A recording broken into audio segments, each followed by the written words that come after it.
सबको नमस्कार। अभी कुछ दिन पहले एक व्यक्ति मेरे पास आया और उसने मुझे बताया कि वो एक प्राइवेट हॉस्पिटल में गया। उस प्राइवेट हॉस्पिटल में उसने पूछा कि उसे कोरोना की बीमारी है, कोरोना का बेड चाहिए।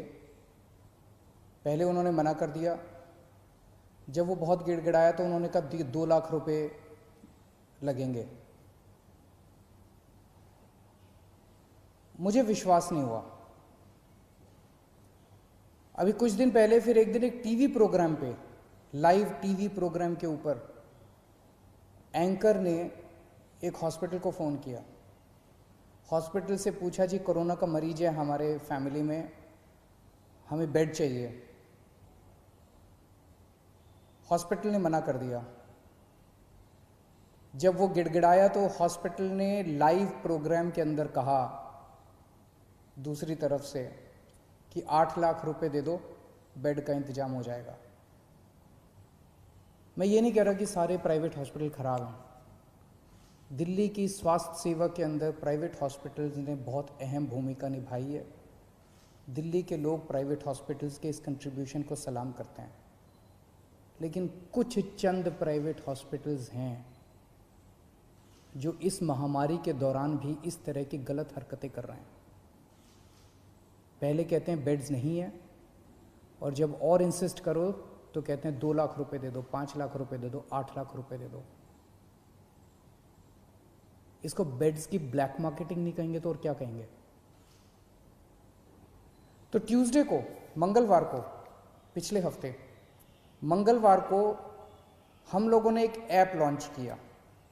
हमने कहा ये ब्लैक मार्केटिंग क्यों होती है, क्योंकि जनता को पता ही नहीं कि इस अस्पताल में कितने बेड खाली हैं, कितने बेड भर गए। तो वो अपने हिसाब से ब्लैक मार्केटिंग कर रहा है। वो जो भी 2-4 कर रहे हैं, सारे नहीं कर रहे, सारे बहुत अच्छे हैं।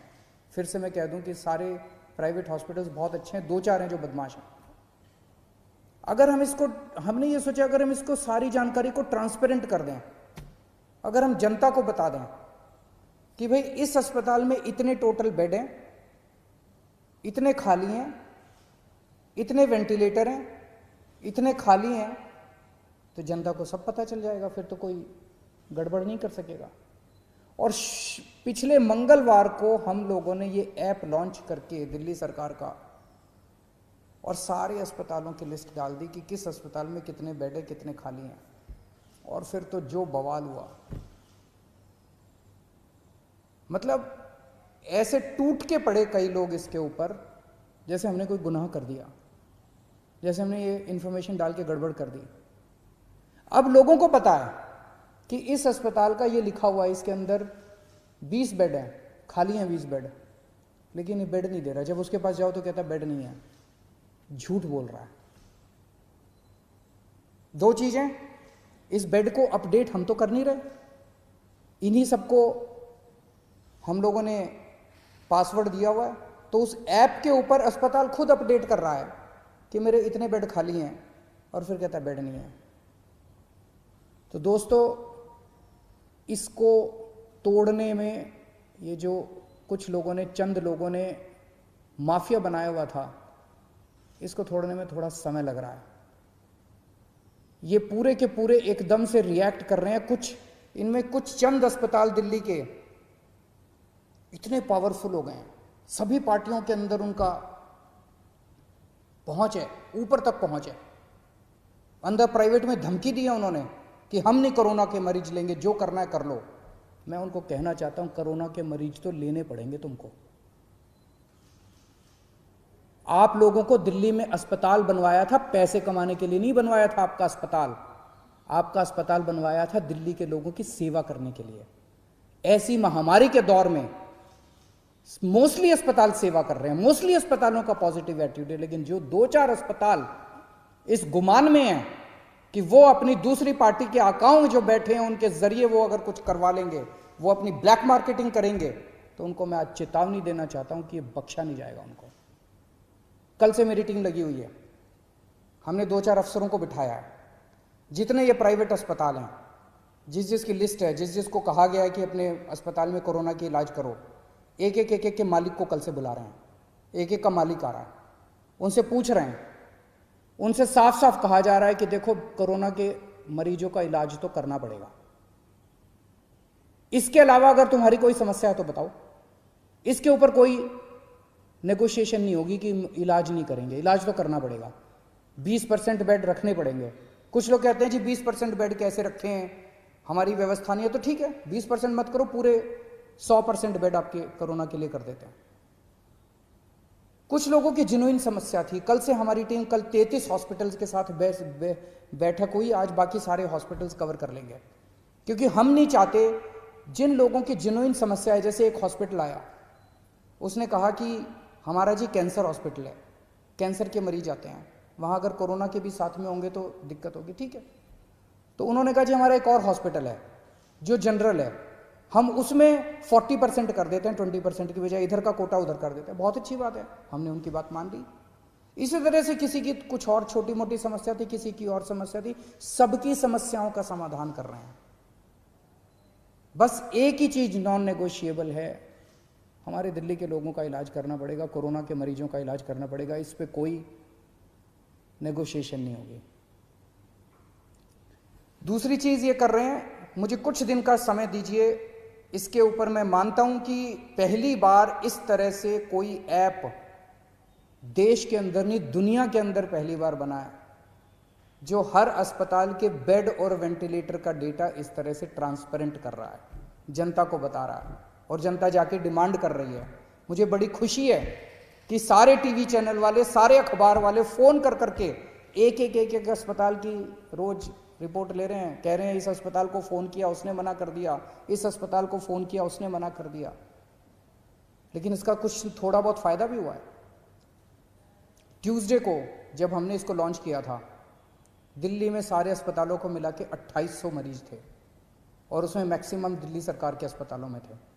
आज दिल्ली के 3900 मरीज हैं, 3900 मरीज हैं, 1100 मरीज ऐड हुए हैं मोस्टली प्राइवेट हॉस्पिटल्स के अंदर। वो इसी वजह से लोग, क्योंकि लोग अब इस जानकारी से सशक्त हो गए हैं और लोग जाके मांग रहे हैं। मैं फिर भी डिमांड करता, कुछ लोगों को तकलीफ आ रही है, मैं देखता रहता हूँ वीडियो, कुछ लोगों ने कहा कि मैं इस अस्पताल में गया, इस अस्पताल में गया, ऐप के ऊपर लिखा हुआ था। मैं आपकी जानकारी के लिए बता दूं, ये उन कुछ चंद अस्पतालों की बदमाशी है।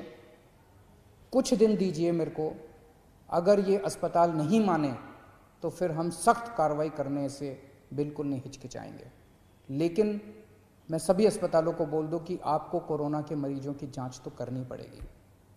इसके साथ साथ एक और हम एक्सरसाइज कर रहे हैं कि दिल्ली सरकार का एक मेडिकल प्रोफेशनल दिल्ली सरकार की तरफ से हर प्राइवेट अस्पताल के रिसेप्शन पे बैठेगा, और वो हमें जानकारी देगा कि कितने अस्पताल, कितने बेड इसके अंदर भर गए और कितने खाली हैं।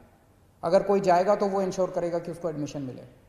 तो अब वो फॉल्स रिफ्यूजल जो है, जो अस्पताल बेड होते हुए भी मना करते हैं, जो चंद अस्पताल अगर बेड्स की ब्लैक मार्केटिंग करते हैं, ये धंधा बंद करेंगे अब दिल्ली के अंदर। एक दिक्कत जो कई लोगों ने, कुछ लोगों ने मुझे बताई कि अगर कोई पेशेंट सीरियस है, सांस की तकलीफ हो रही है, ऑक्सीजन सेचुरेशन लेवल काफ़ी कम हो गया, लेकिन अभी कोरोना का टेस्ट नहीं हुआ उसका, वो अस्पताल में जाता है तो उसको कहते हैं सस्पेक्ट मरीज है, अभी उसका कंफर्म नहीं हुआ कि सस्पेक्ट कहते हैं उसको, सस्पेक्ट मरीज है। ऐसे अस्पताल को कोई लेने को मना कर दे, ऐसे मरीज को सारे अस्पताल लेने को मना कर देते हैं, कहते हैं पहले जाके टेस्ट करा के आ। कहाँ से टेस्ट करा के आएगा? अरे तुम ही तो टेस्ट करोगे, वो कहाँ से जाके टेस्ट करा के आएगा? तो आज हम ऑर्डर निकाल रहे हैं कि किसी भी सस्पेक्ट मरीज को कोई भी अस्पताल मना नहीं करेगा। अगर कोई मरीज आता है वो सस्पेक्ट है तो उसको मान लो कि वो कोरोना का मरीज है और उसके शुरू कर दो, क्योंकि कोरोना की अलग से दवाई तो है नहीं। अगर वो कोरोना का मरीज है तो पीपी किट पहनना है तो पीपी किट पहन के उसका इलाज शुरू कर दो, उसको ऑक्सीजन तो दे दो, उसको बचा तो लो, उसकी जान तो बचा लो।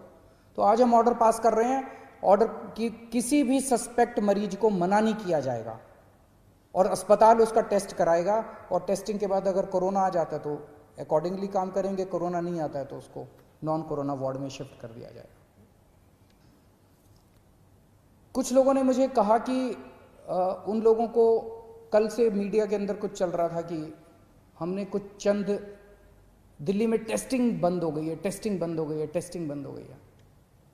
आज 5300 सैंपल्स आए हैं टेस्टिंग, 5300 सैंपल्स की टेस्टिंग हुई जो आज का डेटा है। तो टेस्ट बंद नहीं हुए हैं। दिल्ली में 42 लैब्स, 42 लैब्स सरकारी और प्राइवेट दोनों मिला के टेस्ट करती हैं। उनमें से 6 लैब ऐसी थी जो बदमाशी कर रही थी, ठीक से काम नहीं कर रही थी।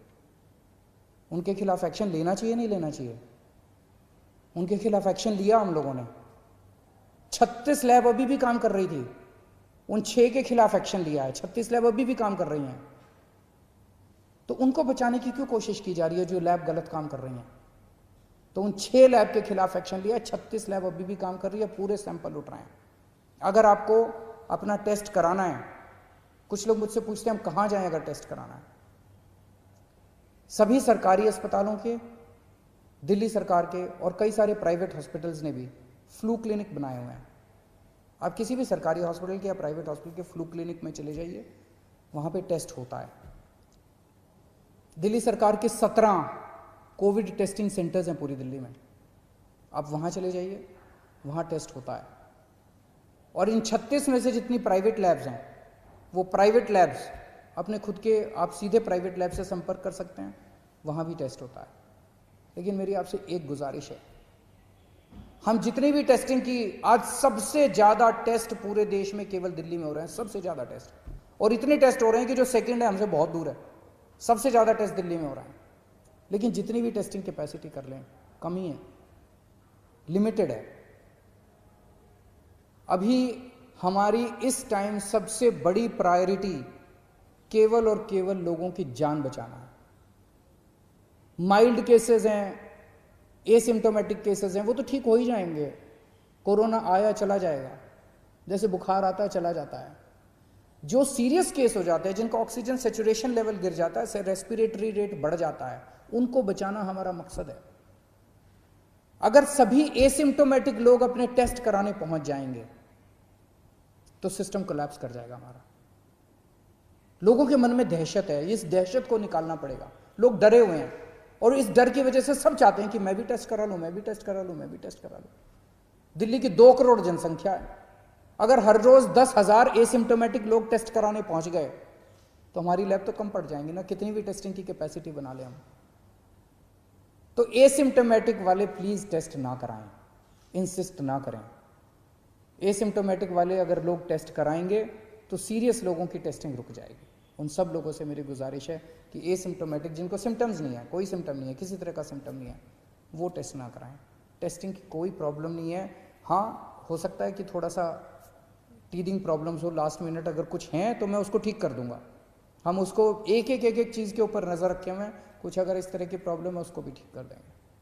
आप स्वस्थ रहें, खुश रहें, यही मेरी कामना है। नमस्कार।